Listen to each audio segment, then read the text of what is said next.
بسم اللہ الرحمن الرحیم۔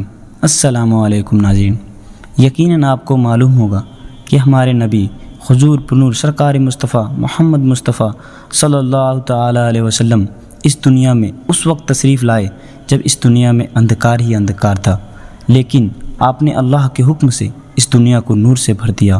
عورت، غلام، بندی، ماں باپ، بیٹیاں، اولاد، یہاں تک کہ جانوروں کے حقوق آپ نے بتائے اور خود کمزوروں کا سہارا بنے، یتیموں کے سر پر ہاتھ رکھا اور مالداروں کو بتایا کہ غریبوں کی مدد سے اللہ خوش ہوتا ہے۔ ایک انسان جو اپنی طاقت کے گھمنڈ میں لوگوں کے حق کو مار لیتا تھا، وہی انسان لوگوں کو ڈھونڈ ڈھونڈ کر حق پہنچانے والا بن گیا۔ ایک انسان جو خود کو اور دوسروں کو نقصان پہنچانے سے بالکل باز نہیں آتا تھا، وہ فائدہ پہنچانے والا بن گیا، دنیا سے زیادہ آخرت کی تیاری میں لگ گیا۔ یہاں پر میں صرف اپنے نبی کی آخری خطبہ بیان کروں گا، جس میں ایک ایک بات پر مسلمانوں کا عمل ہونا چاہیے۔ وہ آخری خطبہ جو نبی پاک حضرت محمد مصطفیٰ صلی اللہ تعالیٰ علیہ وسلم نے اپنے آخری حج میں تقریباً 1.25 لاکھ صحابہ کے سامنے میدان عرفات میں دیا تھا، جس میں آپ نے پورے اسلام کا خلاصہ بیان کر دیا تھا، اور تاریخ 9 ذی الحجہ 10 ہجری تھی۔ تو آج اس پورے خطبے میں صرف 15 باتیں ہم آپ کے سامنے بیان کریں گے۔ نمبر 1، آپ صلی اللہ تعالیٰ علیہ وسلم نے ارشاد فرمایا، اے لوگوں سنو، مجھے نہیں لگتا اگلے سال میں یہاں تمہارے بیچ موجود رہوں گا، اس لیے میری باتوں کو غور سے سنو اور ان لوگوں تک پہنچاؤ جو لوگ یہاں نہیں پہنچ سکے۔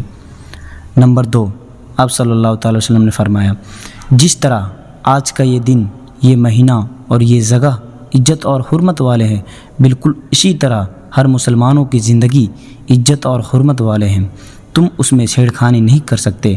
نمبر 3، لوگوں کے مال کو اور ان کی امانتوں کو ان کو واپس کرو۔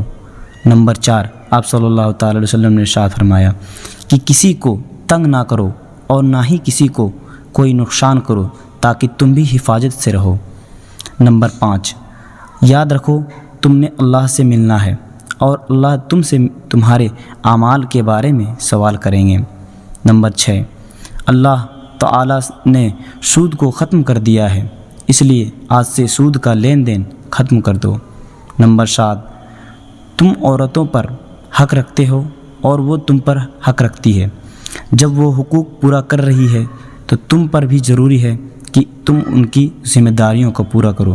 نمبر 8، عورتوں کے بارے میں نرم رویہ رکھو، کیونکہ وہ شراکت دار ہے اور بے انتہا خدمت گزار ہوتی ہے۔ نمبر 9، کبھی زنا کے قریب مت جانا۔ نمبر 10، اے لوگوں صرف اللہ کی عبادت کرو، 5 فرض نمازیں پڑھو، رمضان کے روزے رکھو اور زکوٰۃ ادا کرو، اور استطاعت ہو تو حج بھی کرو۔ نمبر 11، ہر مسلمان دوسرے مسلمان کا بھائی ہے، تم سب اللہ کی نظر میں برابر ہو۔ نمبر 12، آپ صلی اللہ تعالیٰ علیہ وسلم نے ارشاد فرمایا، یاد رکھو تم سب کو ایک دن اللہ کے سامنے اعمال کی جواب دہی کے لیے پیش ہونا ہے۔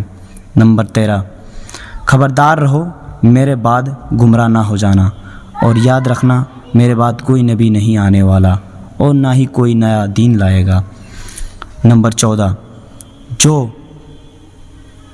تمہارے درمیان 2 چیزیں چھوڑ کر میں جا رہا ہوں، ایک قرآن اور دوسری سنت حدیث، اگر تم نے ان کی پیروی کی تو تم کبھی گمراہ نہیں ہوگے۔ نمبر 15، سنو تم میں سے جو لوگ یہاں موجود ہیں وہ یہ باتیں اگلے لوگوں تک پہنچائے، پھر وہ لوگ اگلے لوگوں تک پہنچائے۔ پھر محمد صلی اللہ تعالیٰ علیہ وسلم نے ارشاد فرمایا اور اپنے چہرے آسمان کی طرف اٹھا کر فرمایا، اے اللہ گواہ رہنا، میں نے تیرا پیغام تیرے بندوں تک پہنچا دیا ہے، لیکن ہم پر بھی فرض بنتا ہے کہ اس پیغام کو سن کر اس پر عمل کریں اور دوسروں تک پہنچائیں۔ آمین۔